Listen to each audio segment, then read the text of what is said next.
Okay, first things first, we gotta download Anki or update it if you haven't updated it in a while. You're gonna go to the website, the link is above right here. You're gonna go to the appropriate version for your computer. You're gonna download it, drag it into your application folder. That you would do the same if you need to update it. You'll have Anki installed. You'll launch the application, and we'll start here. You're on the home screen. It looks a little bit different from you. You don't have the add-ons I have on yet. We'll get you all set up with that later. But for now, I think we should just run through the basics. So the first thing I want to show you guys is how to create a deck.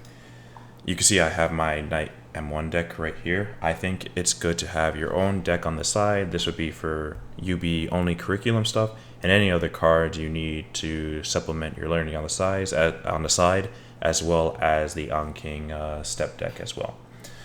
So you go to create deck and you'll name it, boom. But as you can see here, I have decks within a deck. It's a sub deck. So you would make a sub deck for each class, and it's pretty simple to do that. You would just name it the deck that you want to be the head deck. Then you would put that in, and then you would put in the new deck name. So as you can see now, you have your new sub deck, and then again you just do that again, test, and then test 3, and now you have it. So you can keep adding classes like that. So next I want to go over to some of the rest of the screen. So this little cogwheel right here, this is how you pull up the settings for each deck. You can also apply these settings generally to all the decks, but we'll get to that later. I just want to run through the options. So you can rename your decks. There's options. I'll get you further into the settings. This is how you would export a deck. Obviously delete. These three things, don't worry about.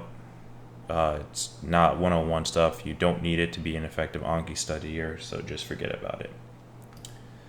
Next, I want to take you to the preferences. So this is kind of like Anki as a whole as your preferences. So you can change the theme of the system. So you can go from light to dark. That's disgusting. I'm going back to dark. A whole bunch of settings there. We'll get to that later. But the next thing I want you to do is I want you to sync. The reason why I want you to sync is because this will prompt you to make an Anki web account. Why that's important is because you want a cloud, that way no matter what device you're on, you can sync to your newest data point. So you're gonna create that account, and you could pause this here, but I'm gonna keep running through the rest of the buttons on the screen. Here is the stats button. You can go through here. When you actually do cards, there will be stats here, and that'll kind of show you how you're using your time effectively. Again, it's kind of like 5-head level stuff. You don't really need to go through it. The add button, this is how you would add a card.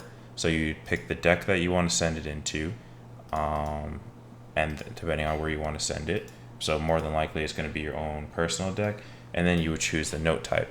We'll get into that later as well. Next, I want to show you the browser button.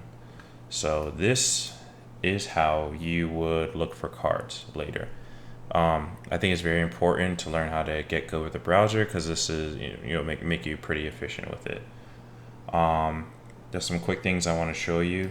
There's like tags. So for different things, like I know in the Anki step deck, like for example the first aid book, he has tags for the different chapters in the step book, and a whole bunch of other things. So this is really nice to help you narrow down your searches when you're trying to